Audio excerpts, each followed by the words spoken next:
सुगंधा और उसकी सास कांता के बीच एक अजीब सी जंग रहती थी। ये जंग थी किचन में कौन ज्यादा अच्छा काम करेगा और घर के सदस्यों के दिल जीतेगा। और उनकी इस जंग में हमेशा कुर्बान होते थे उनके दोनों पति। कैसे? आइए देखते हैं इस किचन पॉलिटिक्स की कहानी में। एक दिन किचन में, माँ जी, आज मैं बना रही हूँ मेथी की सब्जी। इस खाने से घर वालों के पेट की सारी समस्या खत्म हो जाएगी। और मैं बना रही हूँ तड़के वाली छाछ, जिसे पीते ही गैस की समस्या कभी नहीं होगी। दोनों अपने अपने खाने को लेकर टेबल पर पहुंच जाती हैं। तभी सुगंधा के ससुर उसकी बनाई सब्जी की तारीफ कर देते हैं। अरे वाह, मेथी की सब्जी भी बनी है, बड़ी ही स्वादिष्ट है। वाह बहू वाह। अरे बहू, लेकिन इसमें इतनी सारी मेथी बर्बाद करने की क्या जरूरत थी? देखिए माँ जी, ये तो वो मेथी है जो आप रात में भिगोकर सुबह उसका पानी पीती हैं, और जो मेथी फेंक देती हैं उसी से मैंने ये सब्जी बनाई है। अरे वाह बहू, तुमने तो बड़ा ही समझदारी का काम किया।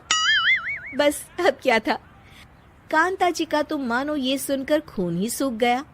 वो फैसला कर लेती है कि किसी भी तरह वो अपने खाने की तारीफ लेकर ही रहेगी और सुगंधा को किचन में उसकी कमियां गिनाएगी। कांता फ्रिज खोलकर देख रही होती है और फिर सुगंधा से कहती है, अरे बहू, ये क्या, पूरा फ्रिज गंदा पड़ा है। तभी वहाँ सुगंधा का पति आ जाता है। वो सुगंधा को डांट कर कहता है, सुगंधा, तुम्हें कितनी बार कह रखा है कि वायरस फैल रहा है, साफ सफाई का पूरा ख्याल रखना है, लेकिन तुम किचन में इतनी गंदगी रखोगी तो कैसे चलेगा। सुगंधा सास की तरफ देखती है जहाँ वो मुस्कुरा रही होती है। सुगंधा समझ जाती है कि सास ने उससे बदला लेने के लिए ये सब किया है। दोनों रात के खाने की तैयारी में लग जाती हैं। दोनों ना एक दूसरे की तरफ देखती हैं और ना ही एक दूसरे से बातें करती हैं। रात को खाने की टेबल पर एक एक कर दोनों कई तरह के अलग अलग व्यंजन टेबल पर लगा देती हैं और अपने अपने पति के पास जाकर खड़ी हो जाती हैं। अरे खाइए जी खाइए, मैंने बड़ी मेहनत से बनाया है। प्लेट में वो खाना डालती हैं। सुगंधा भी दोनों की प्लेट में खाना डालते हुए कहती है, बड़ी ही मेहनत लगी है इस खाने को बनाने में। हाँ, दोनों को ना चाहते हुए भी सारा खाना खाना पड़ता है। कहीं दही तो कहीं मलाई तो कहीं मसाला। और इन सब के बाद दोनों बड़ी ही मुश्किल से अपने कमरे में सोने जाते हैं। लेकिन अगली सुबह सुगंधा का पति चिल्ला रहा होता है, हाय रे, हाय मेरा तो पेट खराब हो गया। हाय माँ, बहुत दर्द हो रहा है। तो वहीं कांता के कमरे से भी कुछ ऐसी ही आवाज आने लगती है। हे भगवान, इस सास बहू की लड़ाई हमारी जान लेकर रहेगी। जाओ कोई डॉक्टर को बुला कर लाओ। डॉक्टर आते हैं। दोनों को देखकर कांता और सुगंधा से कहती हैं, देखिए, आप दोनों इन्हें खाने में हल्का ही दीजिएगा। हो सके तो रात का खाना जल्दी खाया करे और वॉक किया करे। इतना कहकर डॉक्टर वहां से चले जाते हैं।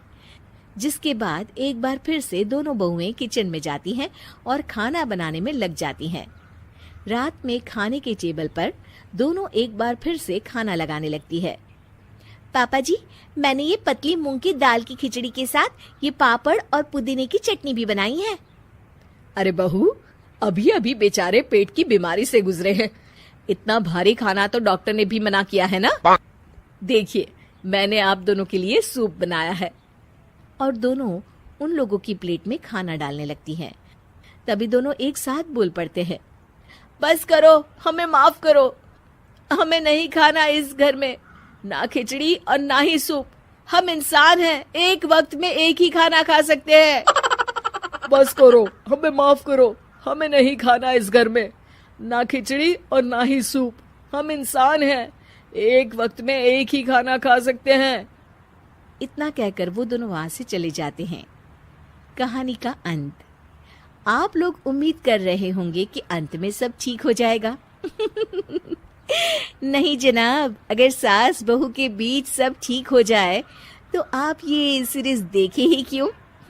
तो मजा लीजिए इस चैनल में सास बहू से जुड़ी कहानियों का, क्योंकि ये ऐसा रिश्ता है जिसकी मिठास उसकी खटास में हमेशा ज्यादा ही रहती है।